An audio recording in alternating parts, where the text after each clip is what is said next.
a son named Shan who is subject to epileptic seizures. So for one day, the Shah calls in his two trusty bodyguards, Shai and Shay, and says, Shai and Shay, wherever the Shah goes, wherever the Shan goes, you, me being the Shah, tells you that you, Shai and Shay, have to stay with the Shan at all times. Shai and Shay said, yes, Shan. I said, yes, Shah, we get it. We got to take care of Shan. So one day, the Shan says, I want to go for a walk on the veranda.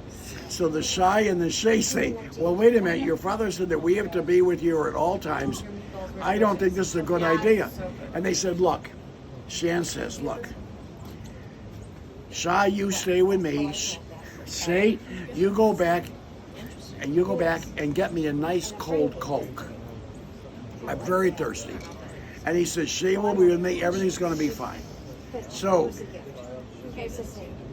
Shay takes off, Shai stays with Shan, and the Shah doesn't know what's going on, okay? So, while Shai is gone getting the Coke, Shay is told by Shan, I need to have a dogwood sandwich to go with my Coke.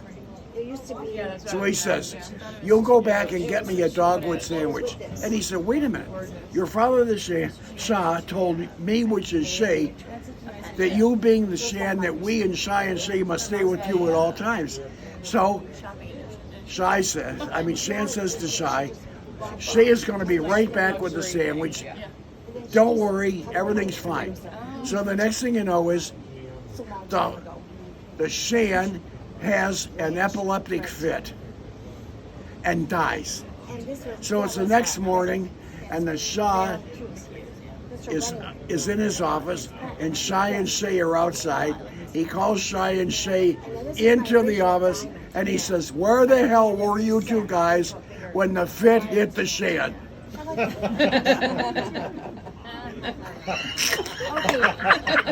Okay, Henry Youngman.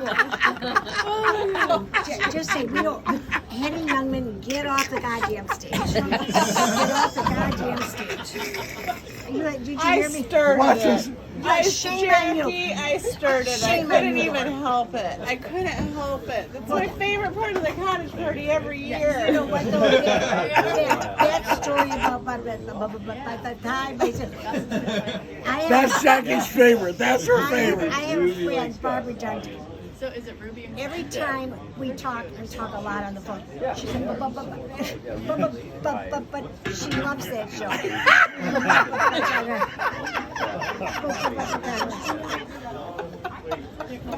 You know, when Michael was working, in sales, he would come home with jokes all the time. All the time. Oh, that was in my era. When I was a salesman, if you did not go into your customer and tell him a new joke, you did not get an order. I mean, it was that simple. You didn't go in there and tell him a joke, you never got an order, okay? So if you really wanted a really big order, you told him the real long, shaggy dog story jokes. Got me an order every time.